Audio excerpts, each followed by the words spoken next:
Setelah kita memiliki MRT, LRT, kereta cepat, kemudian ada kereta bandara yang harus kita segera selesaikan, segera eksekusi adalah bagaimana kita mengintegrasikan moda transportasi ini dengan moda transportasi lainnya, seperti Transjakarta. Menteri Koordinator Bidang Kemaritiman dan Investasi, Luhut Binsar Panjaitan menyampaikan bahwa pemerintah telah menargetkan peletakan batu pertama atau groundbreaking pembangunan LRT Bali pada awal tahun depan.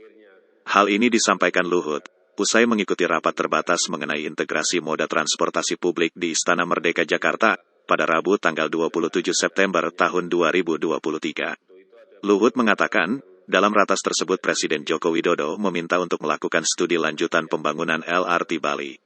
LRT tersebut akan menghubungkan dari Bandara Internasional I Gusti Ngurah Rai hingga Seminyak, dan dimungkinkan sampai Canggu sepanjang 20 km.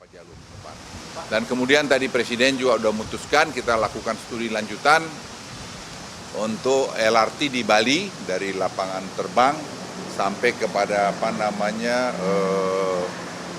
Seminyak, dan kalau perlu nanti terus sampai ke Canggu itu 20 kilometeran, dan nanti kita sedang mempertimbangkan memasukkan harga tiket berapa $1-2 setiap penumpang pakai tidak pakai, sehingga dengan pembayaran publik juga akan bisa jalan. Termasuk tadi di sini memperbaikin tadi kereta api dari mana? Dari airport yang sampai ke Jakarta ini. Apa? Kita berharap groundbreaking itu early next year. Awal tahun depan kita bisa groundbreaking. Karena itu studinya sudah lama dilakukan, tapi terberhenti COVID.